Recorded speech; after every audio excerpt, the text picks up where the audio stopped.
Marquez siap, lebih dari sekedar percaya diri, menatap Sachsenring. Setelah tampil beringas di 10 seri pembuka musim MotoGP 2025, Marc Marquez tak lagi segan memainkan kata-kata paling ambisius, juara dunia. Kini, pria asal Cervera ini menatap MotoGP Jerman 11-13 Juli di Sachsenring dengan optimisme tinggi. Totalnya unjuk performa yang luar biasa membawa dia ke puncak klasemen dengan 307 poin. Dominasi berturut-turut, Aragon, Italia, dan Belanda. Marquez menunjukkan dominasinya melalui tripiat kemenangan.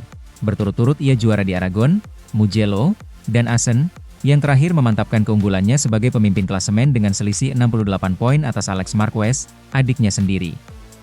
Tak main-main, 6 kemenangan balapan utama dari 10 ronde sudah dikumpulkan sang pembalap Ducati tersebut. Adaptasi cepat, senjata rahasia Marquez. Salah satu kelebihan Marquez yang paling mencolok adalah kemampuan beradaptasi. Ia menyoroti bagaimana cepatnya dirinya beradaptasi terhadap paket aerodinamika baru Ducati, suatu faktor penentu performanya belakangan ini. Salah satu kekuatan saya adalah mampu beradaptasi cepat dengan situasi baru, jelas Marquez, yang terus mengecek apakah setup aerodinamika anyar benar-benar menguntungkan di Sachsenring. Rheinland Sachsenring, arena favorit atau tantangan baru? Sachsenring punya aura berbeda bagi Marquez. Sirkuit ini selalu dekat dengan sejarah gemilangnya. 11 kemenangan beruntun dari Moto3 hingga MotoGP, 2010-2021. Namun, musim lalu, tren itu terhenti oleh Jorge Martin. Kini, dengan paket dan strategi baru, Marquez berharap bisa kembali bercerita manis di Jerman. Kalau ada yang lebih cepat, mereka layak. Dengan nada rendah hati, Marquez menyatakan kesiapan menyerang dan mengumpulkan poin sebanyak-banyaknya. Tapi ia juga membuka diri. Jika memang ada yang lebih cepat, mereka memang lebih cepat. Sikap ini memperlihatkan keseimbangan antara agresivitas demi gelar dan respek dalam persaingan. Statistik menarik, poin, seri, dan strategi. Statistik angka. Total poin 307. Seri selesai 10 dari 10. Kemenangan YP 6 kali. Rata-rata poin 37 poin per seri. Dominasi ini memperjelas satu hal, Marquez tak hanya mengandalkan nama besar, tapi kualitas performa konsisten yang mengakar. Dan ini semua bukan kebetulan. Menuju MotoGP Jerman, apa yang harus diwaspadai? 1. Paket aerodinamika baru, efeknya sangat vital di Sachsenring yang berkarakter tick corner. 2. Adik yang semakin dekat, Alex Marquez kini jadi rival nyata di klasemen dan mungkin pendorong ekstra di paddock. 3. Tantangan Jorge Martin dan Francesco Bagnaia, siapapun yang mampu memanaskan lintasan, Marquez siap merespon dengan adaptasi cepat. Kesimpulan, ambisi juara dan pelajaran dari adaptasi. Menghirup atmosfer Sachsenring kali ini, Marquez tidak cuma membawa motor cepat, tapi juga mental juara. Kepercayaan diri pantang mundur namun tetap cermat membaca lawan dan trek. MotoGP Jerman akan menjadi penanda sejauh mana paket Ducati bersama, beruntun karakter, Marquez yang siap dipertajam bisa kembali menoreh cerita epik di lintasan Sachsenring. Jika semua berjalan sesuai rencana, pembalap berusia 32 tahun ini bukan hanya bicara juara dunia, tapi menapak lempeng menuju trofi. Sementara itu, Marc Marquez terbaru, siap tantang gelar dunia, rumor dukungan Alex Marquez diperbincangkan. Assen, Belanda 5 Juli 2025. Marc Marquez kembali menjadi sorotan utama di paddock MotoGP usai tampil luar biasa di IP Belanda yang digelar akhir pekan lalu di sirkuit Assen. Namun juga memperlihatkan ketangguhan mental dan ketajaman strategi balap yang membuat para pesaingnya harus berpikir dua kali. Namun, di balik gemerlap performa sang juara dunia 8 kali ini, muncul rumor dan perdebatan hangat mengenai dugaan bantuan tak terlihat dari sang adik, Alex Marquez, dalam balapan sprint di Assen. Isu ini muncul setelah beberapa pengamat menyebutkan adanya peran Alex dalam membuka jalan bagi Marc saat perebutan posisi krusial. Marquez kembali ke jalur juara. Marc Marquez yang musim ini tampil konsisten dan kompetitif bersama motor Des Mosedici EP25 menunjukkan bahwa dirinya masih layak diperhitungkan dalam perburuan gelar juara dunia. Balapan yang luar biasa. Saya merasakan kepercayaan diri semakin kuat di atas motor. Kami sudah semakin padu dan saya bisa membaca limit dengan baik, ujar Marquez usai balapan. Isu bantuan dari Alex Marquez. Di sisi lain, kabar tak sedap sempat berembus usai sprint race di Assen. Dalam balapan singkat itu, Marc berhasil menyalip beberapa rider secara efisien, termasuk Alex Marquez, yang dianggap memberi jalan tanpa perlawanan berarti. Situasi ini memicu spekulasi bahwa Alex sengaja membantu sang kakak mengamankan posisi. Beberapa media Spanyol dan Italia langsung mengangkat topik ini dengan tajuk kontroversial. Salah satunya bahkan menyebut bahwa strategi tim dalam tim tengah diterapkan Gresini demi peluang gelar Mark. Namun Alex membantah tegas tuduhan tersebut. Saya selalu membalap untuk diri saya sendiri. Jika terlihat mudah dilewati, mungkin karena saya sedang mengalami masalah dengan ban. Tidak ada skenario membantu Mark di sini, ujarnya kepada DAZN. Marc Marquez pun tak tinggal diam. Kami profesional. Di lintasan, bahkan saya pernah beradu keras dengan Alex. Jika saya bisa menyalipnya, itu karena saya lebih cepat. Simple. Reaksi publik dan pembalap lain. Isu ini membuat suasana padek memanas. Beberapa pembalap seperti Brad Binder dan Fabio Quartararo menolak untuk berkomentar terlalu jauh, namun menekankan pentingnya fair play di lintasan. Sementara itu, Jorge Martin menyindir dengan kalimat halus, dalam balapan, semua strategi bisa digunakan. Tapi fans tahu siapa yang benar-benar bertarung sendirian. Komentar itu dianggap banyak pihak sebagai sindiran langsung kepada Mark dan Alex. Namun, sebagian besar penggemar MotoGP tetap mendukung Marquez dan menyebut bahwa performanya di atas lintasan sudah cukup membuktikan bahwa dia layak di posisi saat ini. Di media sosial, tagar Marquez Brothers sempat trending, dengan opini publik terbelah antara yang mendukung strategi keluarga dan yang mengecamnya. Menuju YP Jerman, Sachsenring menanti. Setelah YP Belanda, rombongan MotoGP akan melanjutkan ke Sachsenring, Jerman, sirkuit yang dikenal sebagai kandang bagi Marc Marquez. Di trek ini, Marc mencatatkan 11 kemenangan berturut-turut sejak 2010, di semua kelas, sebelum akhirnya rekor itu putus pada 2022. Dengan kondisi fisik yang makin fit dan mental yang semakin kuat, saya punya kenangan indah di sini.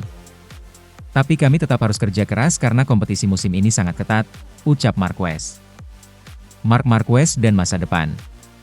Tak hanya soal balapan, masa depan Marc Marquez juga menjadi bahan spekulasi. Namun ada juga desas-desus bahwa KTM siap memberikan tawaran besar demi mendapatkan Marquez. Manajer Marquez, Emilio Alzamora, menegaskan bahwa keputusan soal masa depan akan diambil saat musim mendekati akhir. Fokus kami saat ini adalah kejuaraan. Semua opsi terbuka, tapi belum ada yang diputuskan. Kesimpulan, Marc Marquez kembali menjadi pusat dunia MotoGP, tak hanya karena prestasi, tapi juga drama di balik layar. Dari performa luar biasa di Assen, spekulasi bantuan Alex Marquez, hingga potensi kepindahan tim musim depan, semua menjadi magnet perhatian. Satu hal yang pasti, Marc Marquez masih belum habis.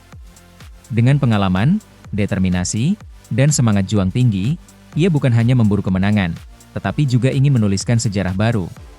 Dan jika ia berhasil melakukannya, maka legenda Marc Marquez akan bertambah panjang dan semakin sulit ditandingi oleh siapapun dalam sejarah MotoGP. Sementara itu, performa penumpang Marc Marquez jadi senjata Aprilia untuk pertahankan Jorge Martin. Aprilia semakin percaya diri menahan Jorge Martin dengan alasan kuat. Performa motor RSGP kini mampu menyamai gaya berkendara Marc Marquez, yang sebelumnya dianggap sebagai pembalap benchmark di lintasan.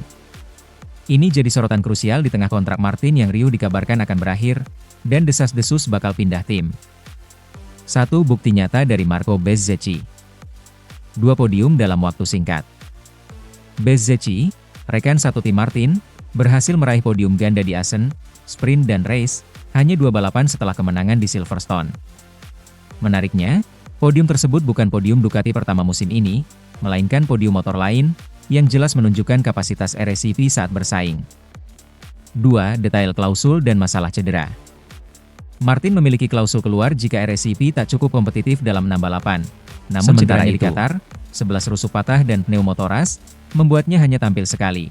Artinya Aprilia belum punya alasan resmi untuk membiarkannya pergi. 3. Aprilia keras kepala, kontrak berlaku hingga 2026.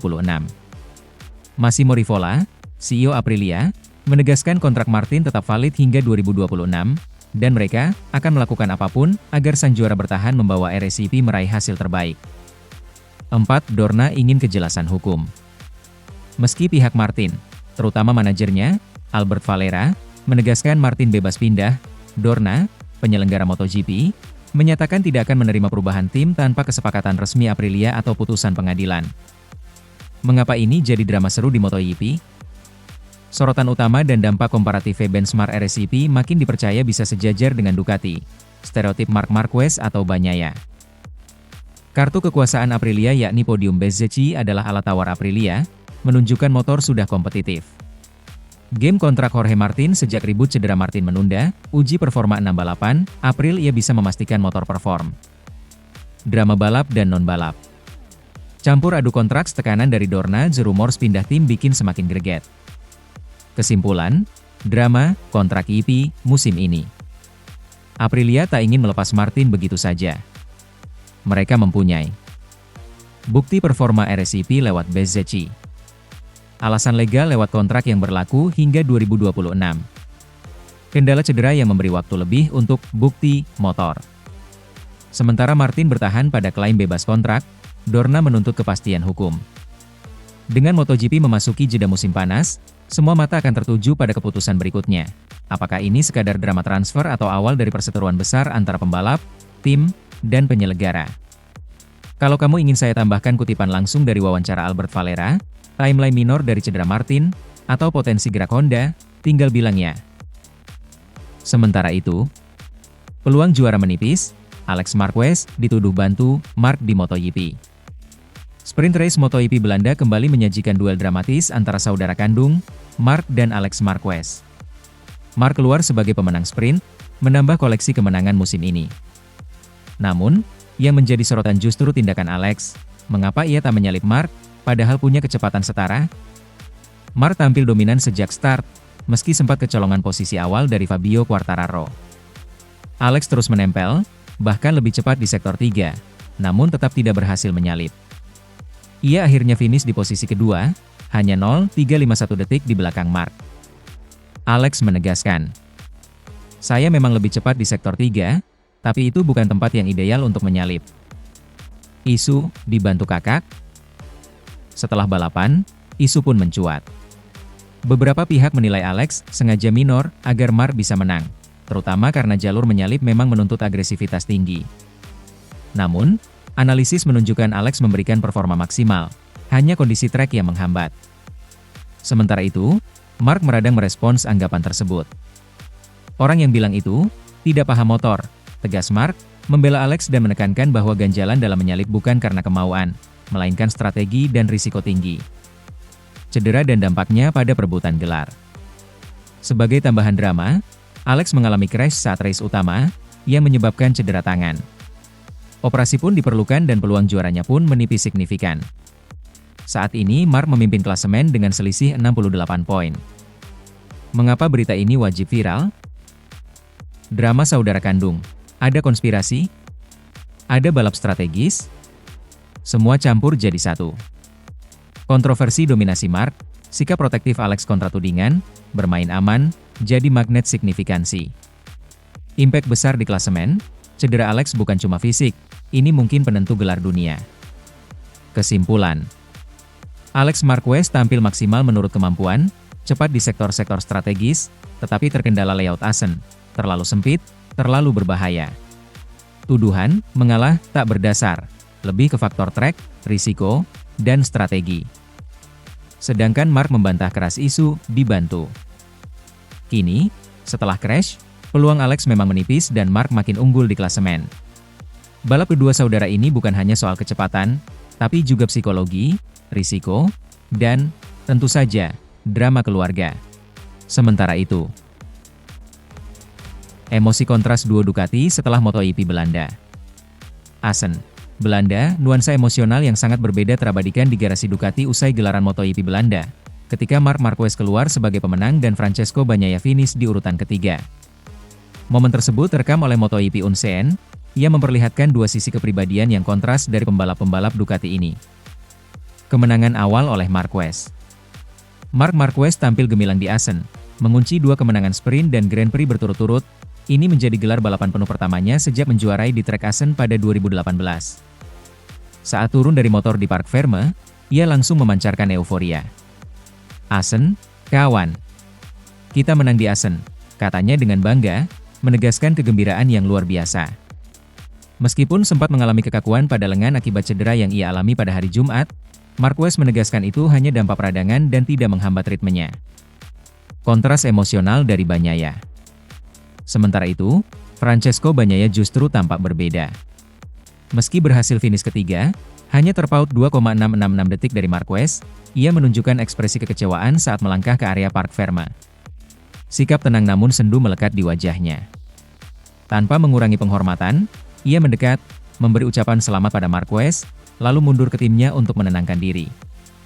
Dorongan dari manajer Ducati, Gigi Dall'Igna. Saat Bagnaia turun dari motor, Gigi Dall'Igna, General Manager Ducati Corse, segera bergerak mendekat, bersemangat untuk mengangkat moral sang pembalap. "Kamu seharusnya senang, brengsek. Kamu balapan yang hebat. Tampilkan senyum di wajahmu." Serunya lantang, berusaha menularkan euforia kemenangan walau hanya finish ketiga. Tapi Bagnaia tak mudah terpengaruh.